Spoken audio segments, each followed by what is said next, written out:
is a never-ending giant mountain of cash. संदसि असल नालो जिमी डोनाल्डसन आहे, पर दुनिया खेसि मिस्टर बीस्ट जे नाले सां सुञाणे थी। हिन उहो कमाल करे ॾेखारियो जंहिं लाइ किरोड़े माण्हू रुॻो ख्वाब ॾिसंदा आहिनि, पर हिन ख्वाब ॾिसण बदिरां हक़ीक़ी दुनिया में रहणु पसंदि कयो ऐं अॼु किरोड़े माण्हू खेसि पसंदि कनि था। वटसि दौलत जा अंबार लॻी विया आहिनि। वटसि जेतिरी दौलत संदसि दिलि बि ओतिरी कुशादी। चवनि था आहे को वॾो सखी मुड़ुसु, सफ़ा इंसान दोस्त ऐं ग़रीबनि जो यार। ज़ीरो खां शुरूआत कंदड़ जिमी डोनाल्डसन जा यूट्यूब ते 20 करोड़ खां वधीक सब्सक्राइबर्स आहिनि, जिन वसीले हुन अरबें रुपया कमाया आहिनि ऐं अञा त पियो कमाए। जेकॾहिं अव्हां असांजे चैनल ते नवां आहियो त महिरबानी करे चैनल खे सब्सक्राइब करणु न विसारींदा ऐं वीडियो खे लाइक करणु बि। 7 मई 1998 ते अमरीकी शहर कैंसास में जनम वठंदड़ जिमी डोनाल्डसन या मिस्टर बीस्ट फेबरवरी 2012 में यूट्यूब चैनल खोले पहिरीं वीडियो अपलोड कई। 2013 ताईं हमराह खे 240 सब्सक्राइबर्स मस नसीब थिया। नेठि 2016 ताईं संदसि चैनल ते 30,000 सब्सक्राइबर्स थी विया।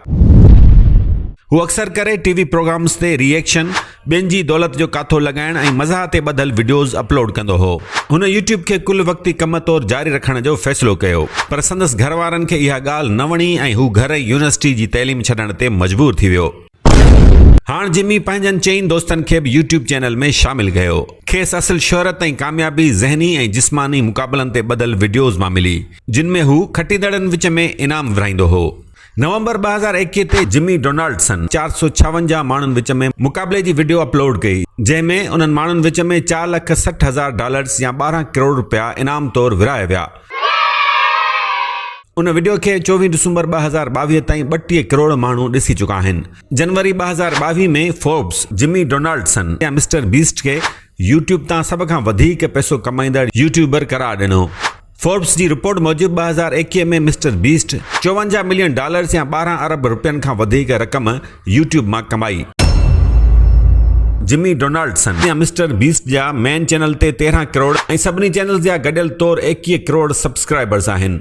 हू दुनिया जो चोथों नंबर वॾे में वॾो यूट्यूबर आहे। संदसि वीडियोज़ खे हेसि ताईं 22 अरब खां वधीक दफ़ा ॾिठो वियो आहे। जिमी डोनाल्डसन जी यूट्यूब मां हेसि ताईं कमायल दौलत जो काथो 20 अरब रुपयनि खां वधीक लॻाए वञे थो। जिमी इंसान दोस्त हुजण सां गॾु यारनि जो यार बि आहे। पंहिंजी कामयाबीअ में हुन पंहिंजनि दोस्तनि खे विसारण बदिरां खेनि पाण सां गॾु खंयो आहे। संदसि दोस्त बि हाणे करोड़पति बणिजी विया आहिनि। जिमी डोनाल्डसन जो सफ़र अड़ांगो पर कामयाबीअ ते ॿधलु आहे। यूट्यूब ते कामयाबी जी मंज़िल ओचितो त मिले थी, पर सख़्त महिनत ऐं मुस्तक़िल मिज़ाजीअ बाद।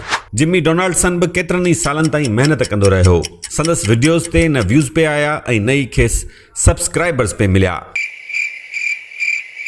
बसि हिकु ई वीडियो संदसि क़िस्मत तब्दील करे छॾी।